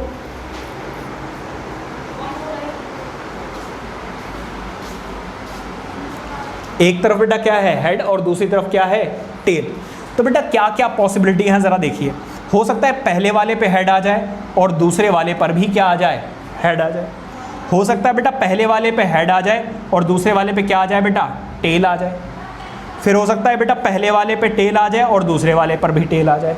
फिर ऐसा भी हो सकता है कि पहले वाले पे हेड आ जाए, पहले वाले पे टेल आ जाए और दूसरे वाले पे क्या आ जाए, हेड। तो ये 4 पॉसिबिलिटीज़ है। लेकिन 2 कॉइन्स को बेटा एक साथ में टॉस किया जाएगा। 2 केस हैं, 2 कॉइन्स टॉस्ड साइमल्टेनियसली या 2 कॉइन्स टॉस्ड। दोनों का मतलब बेटा सेम ही है, एक साथ दोनों कॉइन उछाली जाए या एक कॉइन को 2 बार उछाला जाए। अ कॉइन इज टॉस्ड ट्वाइस, ये क्वेश्चन में बोल दिया जाए, या फिर 2 कॉइन्स टॉस्ड साइमल्टेनियसली, एक साथ में उछाली जाए। दोनों का मतलब बेटा सेम ही रहेगा। इसका सैंपल स्पेस बेटा क्या बनेगा ज़रा देखिए। हो सकता है पहले पे हेड आ जाए, दोनों पे हेड आ जाए। हो सकता है पहले पे हेड आए और दूसरे पे क्या है, टेल। फिर हो सकता है पहले पे भी टेल आ जाए और दूसरे पर भी टेल आ जाए। फिर ऐसा हो सकता है बेटा पहले वाले पे टेल आए और दूसरे वाले पे क्या है, हेड। ये है बेटा टोटल आउटकम्स। ठीक है, अब ज़रा इसकी प्रोबेबिलिटीज देखना।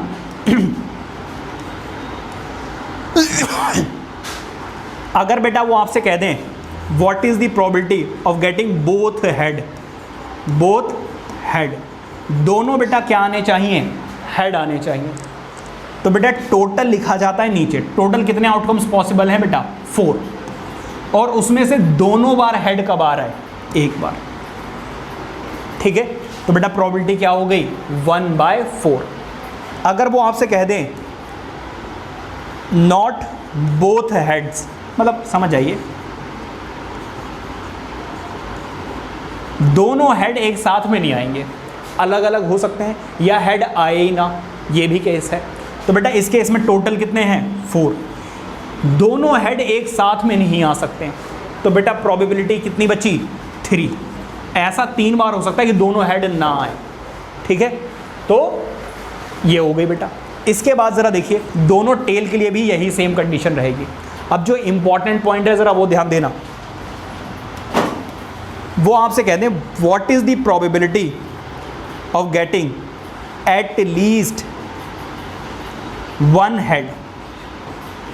बेटा ये एट लीस्ट और एट मोस्ट सबसे ज़्यादा इंपॉर्टेंट है। बेटा आप ऐसे समझिए आपका बर्थडे है, ठीक है, और आप पापा के पास गए हो और आपने बोला आपका बर्थडे है, पापा ने पहले पैर वैर छुए जाके आपको पैसे चाहिए, तो भाई पैर तो छुओगे, उन्होंने आशीर्वाद दिया, हाथ फिराया आपके सर पे, और पापा ने पूछा कि भाई ऐसा है पापा पार्टी देनी है फ्रेंड्स को, तो पापा ने बोला बोल कितने रुपए चाहिए, तो आपने बोला एट लीस्ट 5000। एट लीस्ट का मतलब कम से कम, बाकी आपकी श्रद्धा है आज मेरा बर्थडे, चाहो तो 7000 दे दो, 10,000, 1 लाख दे दो तो मज़ा ही आ जाए। मतलब एट लीस्ट का क्या मतलब, कम से कम 5000 चाहिए, उससे ज़्यादा होंगे तो बहुत अच्छी बात है, मज़ा ही आ जाएगा, फिर तो बर्थडे मनाने का ही मज़ा आ जाएगा। इसका क्या मतलब, वो आपसे क्या कह रहे हैं, एट लीस्ट 1 हेड, कम से कम 1 हेड तो होना ही चाहिए, और अगर दोनों हो तब तो मज़ा ही मज़ा, बल्ले बल्ले हो जाएगी, नहीं हो जाएगी, 5 से ज़्यादा मिल जाए आपको रुपए। वैसे ही बेटा यहाँ पर तो टोटल कितने हैं बेटा, 4, और ऐसा कितनी बार हुआ जिसमें कम से कम 1 हेड है, तो बेटा ऐसा 3 बार हुआ है।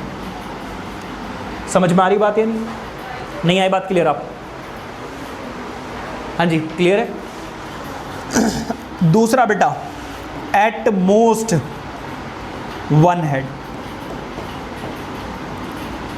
पापा को ये सुन के गुस्सा आ गया कि ज़रा सा बच्चा 5000 रुपये पार्टी में उड़ा देगा। पहले तो उन्होंने एक कान पे लगाया, आपका बर्थडे वैसे ही ख़राब।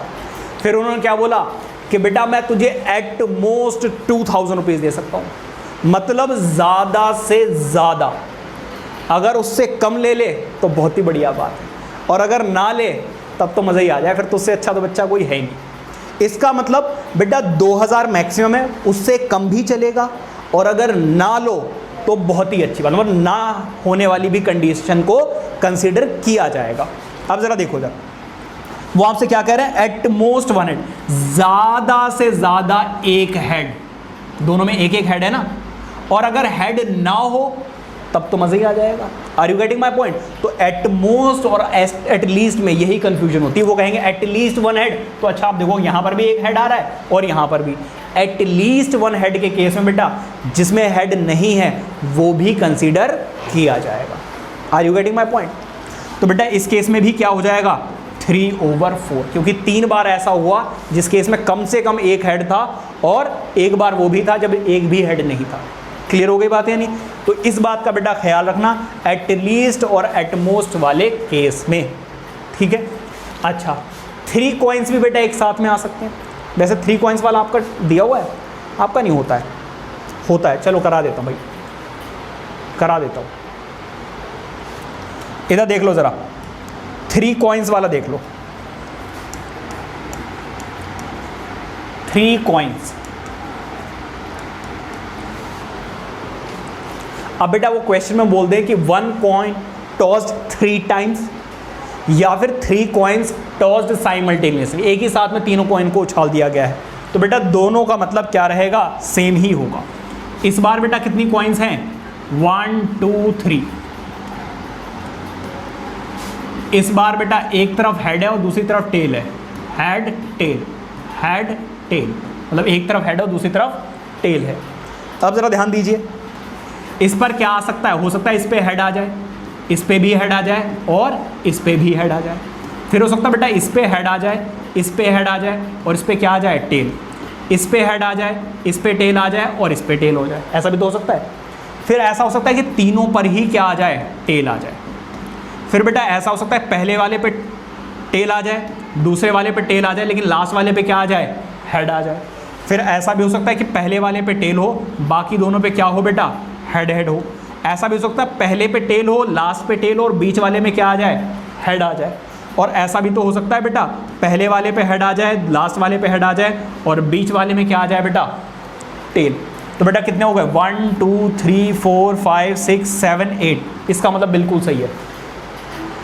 अब बेटा इसका एक फॉर्मूला होता है कि कैसे पहचानोगे, तो नंबर ऑफ, यहां पर नोट में डाल सकते हैं, इसको हम नोट में डाल देते हैं, note, number of possible outcomes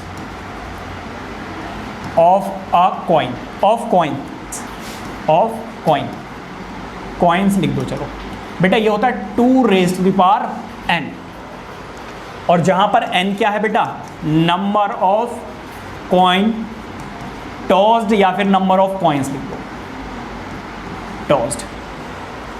अब देखो जरा पहला केस देखो, पहला केस जब एक कॉइन था तो बेटा n की वैल्यू कितनी हो गई, 1, और यहाँ पर फॉर्मूला देखो 2 raised to the power n, और n की पावर कितनी, 1। तो बेटा कितने आउटकम्स आए थे, 2। फिर बेटा मैंने 2 कॉइन्स ली और पीछे चेक कर लेना बेटा, 2 की पावर 2, आंसर कितना आया था बेटा, 4 आउटकम्स पॉसिबल थे। अब मैंने कितनी कॉइन्स ली हैं, 3, तो बेटा 2 raised to the power 3, answer कितना आया बेटा, 8।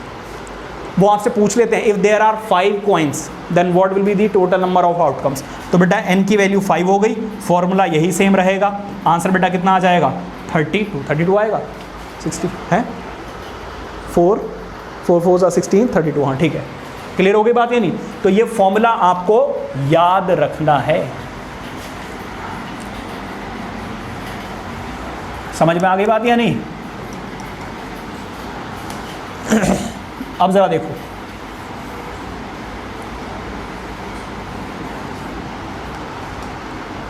इसका सैंपल स्पेस लिखते हैं जरा, ठीक है, इसका sample space,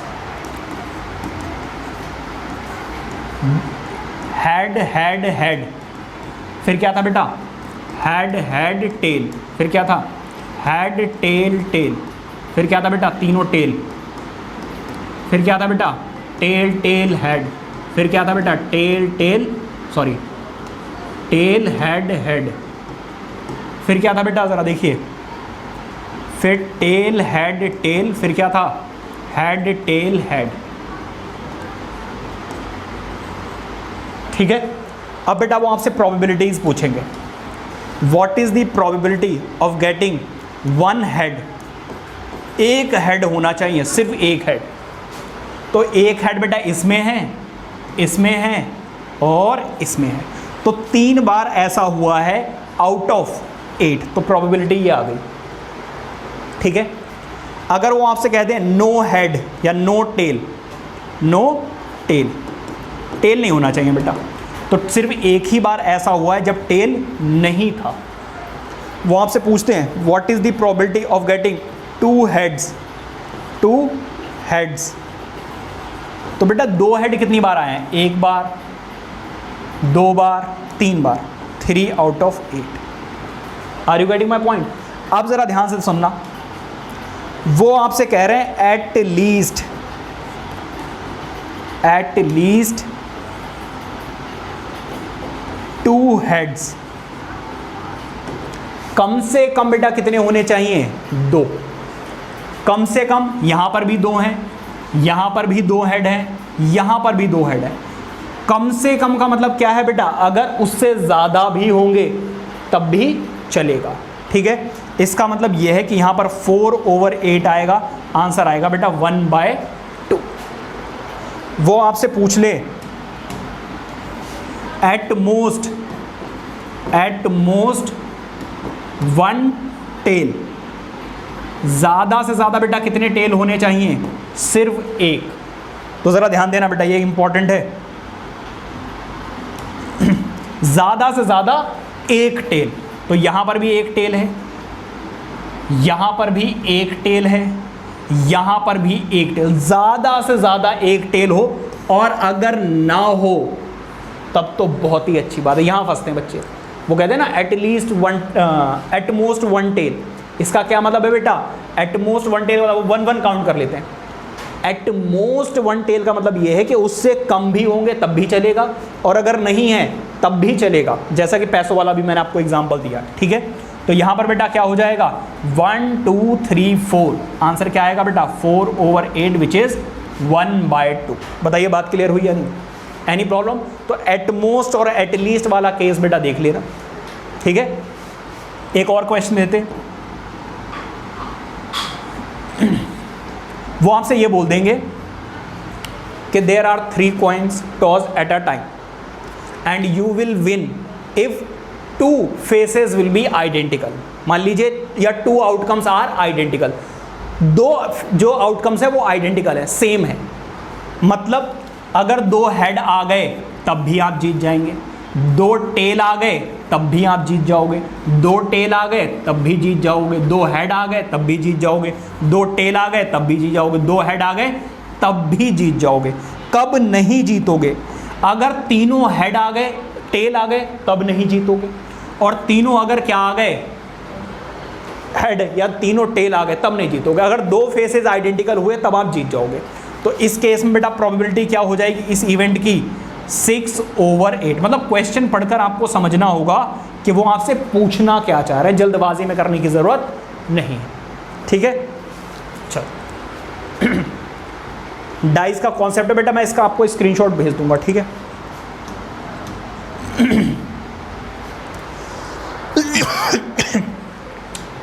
concept about dice. Dice के बारे में बेटा अभी हमने देख ही लिया है, 1 2 3 4 5 6 आते हैं, ठीक है। इसके बारे में मैंने इंट्रोडक्शन में काफ़ी अच्छे से क्वेश्चंस भी कराए हैं, और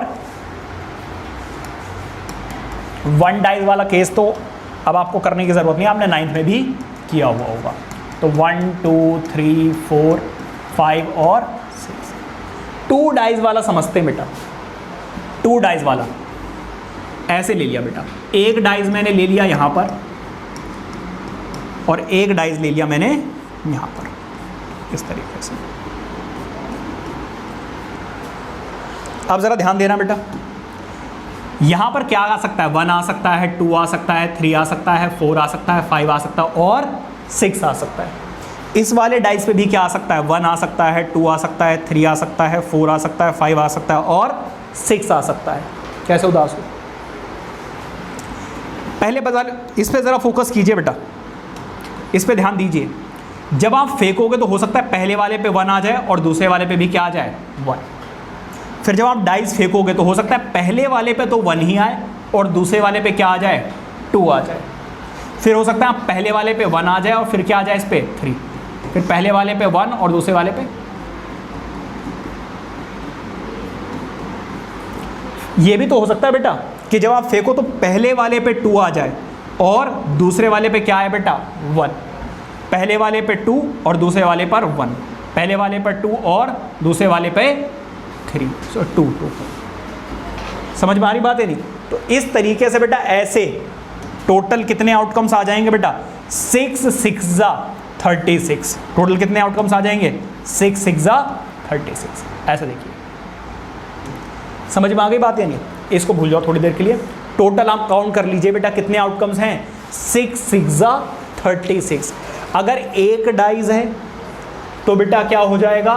6 आउटकम्स। क्या कर दिया मैंने? क्लियर कर दिया क्या? What happened? हाँ ठीक है, मैं इसको इरेज कर देता हूँ यहाँ से।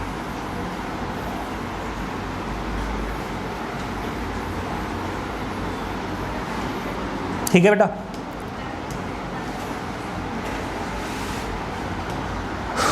और अगर 2 डाइज हुए तो टोटल आउटकम्स कितने पॉसिबल हैं?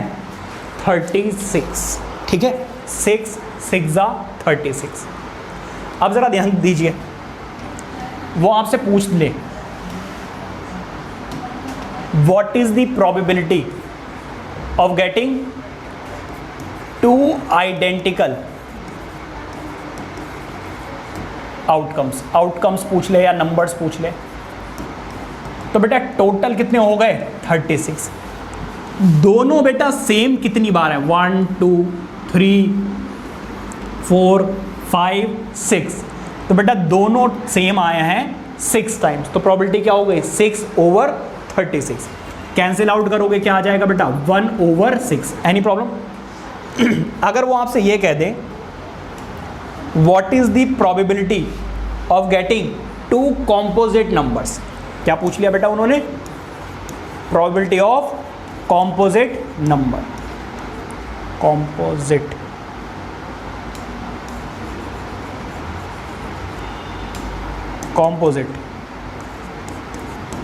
नंबर्स मतलब दोनों पे आना चाहिए। तो बेटा कॉम्पोजिट नंबर कहाँ कहाँ पे है ज़रा देखिए, पहला कॉम्पोजिट नंबर ये है, दूसरा कॉम्पोजिट नंबर ये है, दोनों कॉम्पोजिट नंबर, ठीक है। इसके बाद ये है और ये है, ये 4 ही ऐसे केस है जिस केस में दोनों ही नंबर्स बेटा क्या हैं, कॉम्पोजिट नंबर हैं, ठीक है। तो बेटा यहाँ पर क्या आ जाएगा 4/36।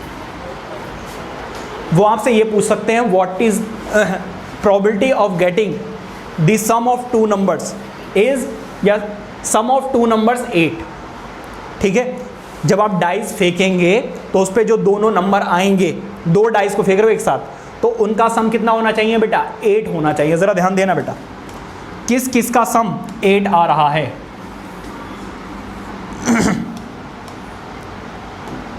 बेटा 6 और 2 को ऐड करोगे क्या आएगा 8, दोनों को ऐड करोगे तो क्या आएगा 8 8 8 8।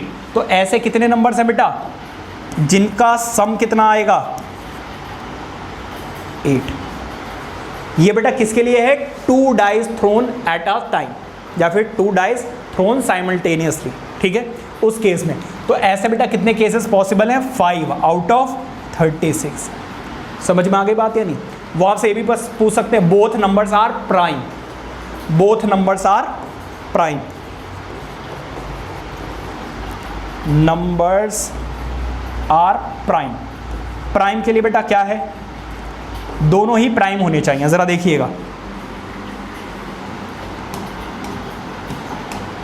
दोनों, ये प्राइम है, ये प्राइम है, ये प्राइम है, फिर ये प्राइम है, ये प्राइम है, ये प्राइम है, फिर यहाँ पर दोनों प्राइम नहीं है, यहाँ पर ये प्राइम है, ये प्राइम है, ये प्राइम है, और कोई बचा नहीं। तो बेटा टोटल कितने हैं 36, जिसमें से प्राइम नंबर्स का पेयर कितना है 1 2 3 4 5 6 7 8 9। तो बेटा 1/4 इज दी आंसर। इस तरीके से आपको देखना है कि सम 8 कब आ रहा है, डिफरेंस 0 कब आ रहा है, डिफरेंस 1 कब आ रहा है। वो आपसे ये भी पूछ सकते हैं कि difference is even, difference is even. बेटा दोनों नंबर्स का डिफरेंस क्या होना चाहिए, इवन होना चाहिए। इवन के लिए क्या करोगे जरा देखिए बेटा, आपको पता है बेटा 1 - 1 क्या होता है 0, and 0 is an even number. तो 1 2 3 4 5 6 इन सभी का सम बेटा क्या है 0 है, मतलब इवन है। अगर 1 और 2 को करूं, देखो डिफरेंस इवन कब आएगा, जब दोनों नंबर या तो इवन हो या दोनों ऑड हो, या दोनों इवन हो या दोनों ऑड हो, उस केस में डिफरेंस क्या आएगा बेटा इवन आएगा। तो ये हो गया इवन इवन, फिर इवन इवन इवन इवन आ गया, इवन यहाँ पर इवन इवन इवन, फिर इवन इवन। इन दोनों को डिफरेंस का मतलब माइनस करके देखो, ये एक्स्ट्रा हो गया, इसका डिफरेंस इवन है, इसका डिफरेंस इवन है, और इसका डिफरेंस। अब आप काउंट कर लीजिए 1 2 3 4 5 6 7 8 9 10 11 12 13 14 15 16 17 18, मतलब 18 divided by 36 1/2 is the answer. Clear हो गई बात या नहीं? तो इस तरीके से बेटा आपको फाइंड आउट करना है। Any problem? ये बेटा कॉन्सेप्ट था डाइस का। 1 डाइस वाला आपको पता ही है, 2 डाइस वाला मैंने आपको समझा दिया है। अब बेटा हम बढ़ रहे हैं सबसे इंपॉर्टेंट टॉपिक पर। अच्छा एक चीज सुन लो, ये चीज बेटा देख लो जरा, नोट, जब बेटा दोनों नंबर्स सेम होते हैं, दोनों नंबर्स सेम होते हैं, सेम का मतलब 1,1, 2,2, 3,3, 4,4, तो इनको हम क्या बोलते हैं? डबलेट्स बोलते हैं। क्या बोलते हैं बेटा? डबलेट्स। ठीक है, डबलेट्स बोलते हैं, डबल लिखा हुआ है, डबलेट्स होते हैं। ठीक है, स्पेलिंग थोड़ा सा एरर हो गया, डबलेट्स। तो ये अगर वो आपसे पूछ ले what is the probability of getting doublets, तो बेटा डबलेट्स कितने हैं? 6, तो 6 divided by 36 is the answer. ठीक है, आ जाइए बेटा नेक्स्ट, कॉन्सेप्ट अबाउट कार्ड्स। आज तक बेटा मैंने आपको हमेशा अच्छी एडवाइस दी, अच्छी चीज़ें सिखाई, लेकिन बाय चांस आप बिगड़ गए, फिर उसकी रिस्पॉन्सिबिलिटी कौन लेगा? तो उसके लिए मैं आपको ताश सिखा रहा हूँ। आराम से मस्त पार्क में जाके किसी पेड़ के नीचे बैठे और पूरी दोपहर निकल जाएगी, कुछ पैसे आ जाएंगे या कुछ पैसे चले जाएंगे। ये बच्चा बहुत खुश हो रहा है, इसे देखा, यही वही था ना जो उस दिन हम लोग पकड़ा था, पेड़ के नीचे खेला था बुड्ढों के साथ में, वही है ना ये खुश हो रहा है, ये वही है। आ जाओ बेटा कॉन्सेप्ट अबाउट कार्ड्स। कार्ड्स के बारे में ज़रा देख लेते हैं, समझिए ज़रा। बेटे टोटल कार्ड्स होते हैं 52। कार्ड्स मतलब ताश पत्ते, हिंदी में समझ लीजिए बिल्कुल एकदम,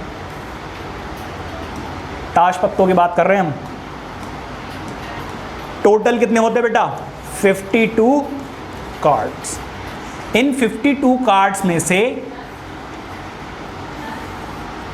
फर्दर बेटा हमने डिवाइड किया हुआ है इनको, किसमें? इसमें बेटा 26 होते हैं ब्लैक कार्ड्स और 26 होते हैं रेड कार्ड्स। अगर वो आपसे पूछ लें what is the probability of getting black card, तो बेटा ब्लैक कार्ड कितने होते हैं? 26 आउट ऑफ 52। प्रोबेबिलिटी इज 1/2, मतलब के हाफ। क्लियर हो गई बात यानी? अच्छा, इसी तरीके से रेड के लिए पूछेंगे तो रेड भी बता दोगे। अगर मैं इसमें बात करूं तो इसमें 13 बेटा होते हैं, कौन से? क्लब वाले। कौन से होते हैं बेटा? क्लब। क्लब क्या होता है भाई ज़रा देख लीजिए, मैं भी श्योर नहीं हूँ यार, कार्ड्स वार्ड्स खेलता नहीं हूँ, शायद ऐसा होता है ना क्लब का। ये बेटा क्लब का होता है, मेरी ड्राइंग थोड़ी ऐसी है भाई, बेटा बुक में एक बार चेक भी कर लूँ, क्लब का यही है ना? अच्छा, ये थोड़ा सा ऐसे कह रहा, थोड़ी पतली होती है, ऐसे समझ जाओ, कुछ ऐसे होता है बेटा, ऐसे ऐसे ऐसे। अब ठीक है, ये है बेटा क्लब। 13 क्लब के होते हैं और बेटा 13 होते हैं किसके? स्पेड के। किसके होते हैं बेटा? स्पेड के। स्पेड, अरे यार ये लो जी, स्पेड आ गया। ई भी आता है, देखो ये खेलता रहता है ना, इस बच्चे को सब पता है। आप ज़रा देखिए स्पेड कैसा होता है। हाँ जी, स्पेड होता है बेटा सिर्फ ऐसे ऐसे, पान का पत्ते, समझ जाओ भाई, ठीक है। अच्छा, वो आपसे अगर पूछ ले what is the probability of getting an spade,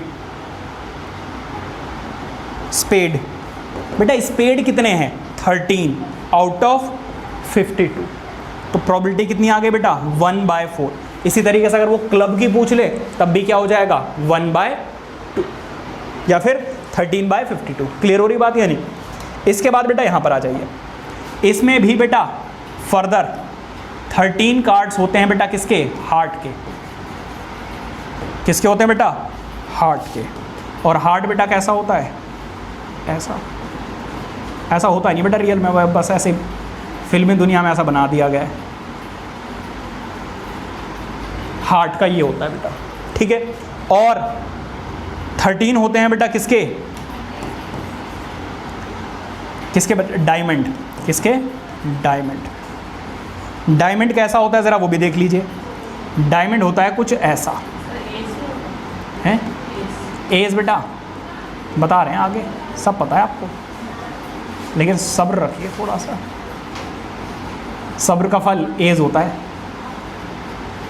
ठीक है, ये है बेटा ब्लैक कलर के बेटा 26 होते हैं। अगर ब्लैक कलर की प्रोबेबिलिटी पूछेंगे तो 26/52। अगर वो आपसे पूछ ले what is the probability of getting N heart, तो इंसान के पास दिल तो एक ही होता है, वो वाला नहीं है बेटा। यहाँ पर कितने हैं 13/52। क्लियर हो गई बात? ये नहीं। अच्छा, अगर मैं इसमें फर्दर जाऊँ तो यहाँ पर बेटा एक आपको मिलेगा किंग, फिर क्वीन, फिर जैक, फिर मिलेगा बेटा 10, 9, 8, 7, 6, 5, 4, 3, 2 और 1 की जगह बेटा आपको क्या मिलेगा? एज। आ गया आपका पत्ता। फिर बेटा इसमें भी किंग, क्वीन, जैक, 10, 9, 8, 7, 6, 5, 4, 3, 2, 8 और यही सेम यहाँ पर मिलेगा king, queen, Jack, 10, 9, 8, 7, 6, 5, 4, 3, 2, 8। King, queen, Jack, count कर सकते हो बेटा आप, टोटल कितने हैं? हर किसी में 13 है। ठीक है,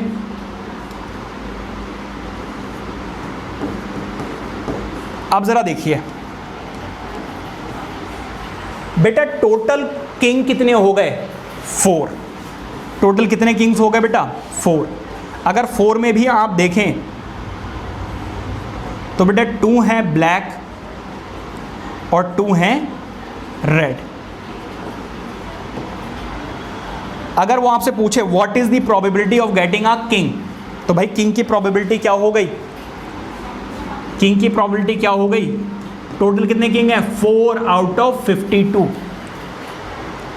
अगर वो आपसे ये पूछे what is the probability of getting a black king, black king, तो बेटा ब्लैक किंग कितने होते हैं? 2/52। अगर वो आपसे पूछे what is the probability of getting what is the probability of getting red king, तो बेटा रेड कितने होते हैं? 2। इसमें से आपसे वो ऐसे पूछ सकते हैं, इसको फर्दर अगर आप डिवाइड करेंगे तो इसमें से एक किंग होता है किसका? क्लब का, और एक किंग होता है बेटा किसका? स्पेड का। वो आपसे पूछ सकते हैं what is the probability of getting a king of club, तो बेटा किंग ऑफ क्लब कितने होते हैं? सिर्फ एक, तो 1/52। अगर वो आपसे पूछ लें स्पेड का किंग, तो बेटा 1/52। क्लियर हो गई बात या नहीं? ऐसा ही बेटा इसमें है, 1 किंग है बेटा किसका? हार्ट का, और एक किंग है बेटा किसका? डायमंड का। आपसे वो पूछ लें what is the probability of getting a diamond king, तो बेटा डायमंड का कितना है? डायमंड के किंग 1/52। रेड किंग पूछ लें तो 2/52। Are you getting my point? इसी तरीके से बेटा आगे बढ़ते हैं ज़रा, क्योंकि यहाँ पे स्पेस कम है, मैंने आगे बनाया हुआ है आपके लिए। ये देखिए वही सेम चीज़ दोबारा से बनाई हुई है मैंने, लेकिन मैं अब कुछ और चीज़ें बता पाऊँगा। वो अगर आपसे पूछे 4 किंग है बेटा, 4 क्वींस है यहाँ पर, ठीक है, 4 क्वीन में से 2 क्वीन है बेटा किसकी? 2 ब्लैक क्वीन है और 2 रेड क्वीन है। अगर वो आपसे पूछ ले what is the probability of getting a black queen, black queen, तो बेटा ब्लैक क्वीन कितनी है? 2/52। अगर वो आपसे रेड पूछ ले तो 2/52। Are you getting my point? इसके बाद बेटा मैं फर्दर इसको और डिवाइड करता हूँ। यहाँ पर बेटा एक क्वीन है किसकी? हार्ट की, और एक किसकी है बेटा? डायमंड की। वो आपसे पूछ ले बेटा what is the probability of getting a heart queen, तो बेटा हार्ट की क्वीन तो सिर्फ एक ही है ना, तो प्रोबेबिलिटी कितनी हो गई? 1/52। Are you getting my point? ये बेटा चीज़ सबके लिए चलेगी, ठीक है, चाहे वो क्वीन हो, जैक हो या फिर किंग हो। तो 1 हो गई बेटा किसकी? क्लब की, और 1 हो गई स्पेड की। बताइए कोई दिक्कत? हाँ हैं? अरे कोई दिक्कत नहीं है, लो रेड कर देते हैं। बोल दिया करो, हो जाती हैं सिर्फ बड़े बड़े शहरों में छोटी छोटी बातें होती रहती है। अब बेटा एज की बात करेंगे, किसकी बात करेंगे? एज। ये एज क्या होते हैं? ये जो ए लिखा हुआ है ना वो क्या होता है? एज। यहाँ पे बताया नहीं मैंने। क्वीन को हम किससे लिखाते हैं? क्यू से। और किंग को किससे लिखते हैं बेटा? के से। ऐसे ही एज को किससे डिनोट करते हैं? ए से। तो यहाँ पर देखो 1 2 3 4 टोटल कितने एज हैं? 4 एज हैं। वो आपसे पूछो what is the probability of getting an ace, तो बेटा probability of getting an ace क्या होगा? 4/52। बताइए कोई दिक्कत? अब बेटा यहाँ पर भी रेड, 2 रेड है और 2 ब्लैक है। बताइए कोई दिक्कत? वो आपसे पूछेंगे what is the probability of getting 2 red ace, तो 2/52। ब्लैक के लिए भी सेम रहेगा। इसको फर्दर बेटा डिवाइड किया जा सकता है। इसमें से एक होगा बेटा हार्ट का, ये रहा। एक होगा बेटा किसका? डायमंड का, डायमंड। ब्लैक में अगर आप जाओगे तो फर्दर आपको 2 मिलेंगे। एक मिलेगा बेटा किसका? स्पेड का, और एक मिलेगा किसका? क्लब का। वो आपसे पूछे what is the probability of getting an ace of club, तो क्लब में कितने एज होते हैं? सिर्फ एक। आपको तो पता ही है ना। आगे देख लीजिए बेटा जरा, सबसे इंपॉर्टेंट चीज बेटा आप बताने जा रहा हूं, फेस कार्ड। क्या बताने जा रहा हूं बेटा? Face card. ये वो कार्ड होते हैं जिसपे बेटा क्या बना हुआ होता है? फेस बना होता है, चेहरा बना हुआ होता है। ठीक है, किस किस पे चेहरा बना होता है बेटा? किंग पे बना हुआ होता है, क्वीन पे बना हुआ होता है और जैक पे बना हुआ होता है। आपको तो पता ही है ना। तो बेटा इन 3 पे बना हुआ होता है चेहरा, और इन्हीं को हम क्या बोलते हैं? Face card. ऐसे ही बेटा इसमें 3 होते हैं, इसमें भी 3 होते हैं और इसमें भी 3 होते हैं। तो 3 4 बेटा कितने हो गए? 12। तो फेस कार्ड टोटल कितने होते हैं? 12। अगर वो आपसे वो पूछ ले what is the probability of getting a face card, तो बेटा आंसर क्या आएगा? 12/52। ठीक है, लिखा जाएगा प्रॉपरली। ये तो मैं आपको शॉर्ट डायरेक्टली आंसर बता रहा हूँ। अच्छा, इसमें अगर मैं बात करूं तो बेटा यहाँ पर 6 तो होंगे रेड, 6 रेड फेस कार्ड और 6 ब्लैक फेस कार्ड। वो आपसे पूछेंगे what is the probability of getting a red face card, तो रेड फेस कार्ड बेटा कितने हैं? 6। 6/52 इज द आंसर। ब्लैक के लिए पूछ लेंगे तब भी अगेन बेटा इसको डिवाइड किया जा सकता है। इसमें से बेटा क्या हो जाएगा? 3 हो जाएंगे किसके? हार्ट के। 3 हो जाएंगे बेटा किसके? डायमंड के। यहां पर भी बेटा फर्दर वो आपसे पूछेंगे what is the probability of getting a face card of heart, तो हार्ट में बेटा कितने फेस कार्ड्स होते हैं? 3। तो probability is 3/52। Are you getting my point?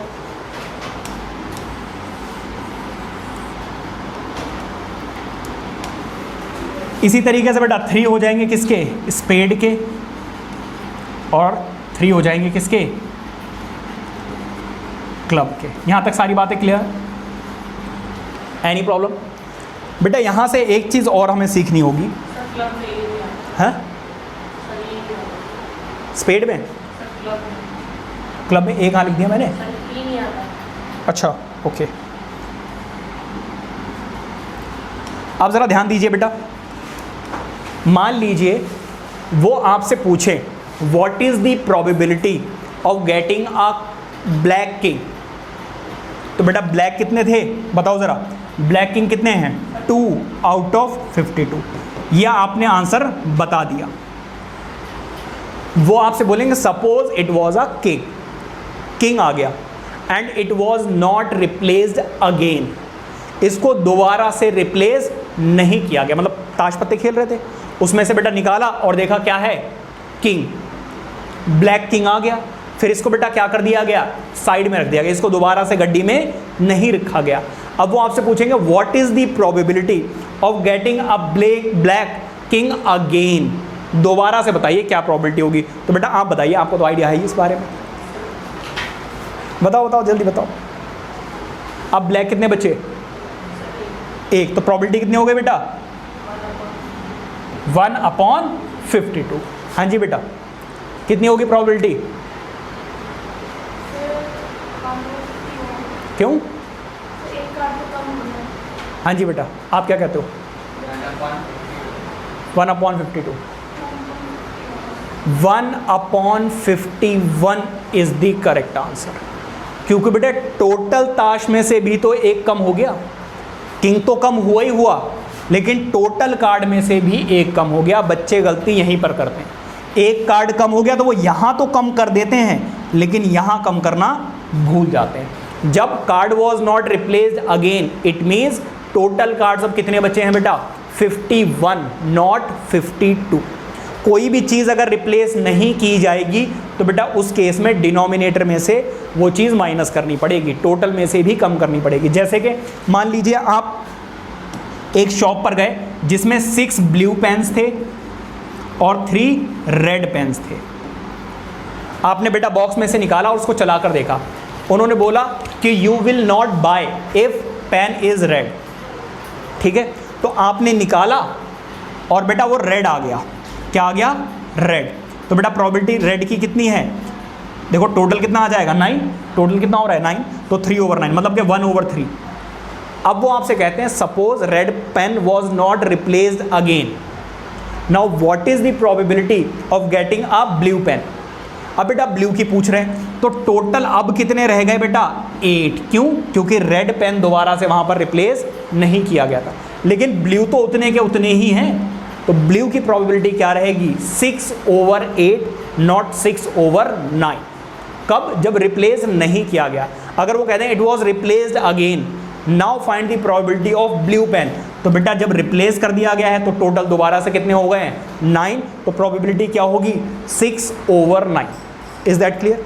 इस तरीके से बेटा आपसे पूछा जाएगा। अगर वो आपसे पूछ ले what is the probability of getting black pen, क्या बेटा यहाँ पे ब्लैक पेन है? नहीं है। और जब नहीं है तो बेटा घबराने की जरूरत नहीं है कि ब्लैक तो दिया ही नहीं है, फिर हम बताएं कैसे? Probability is 0।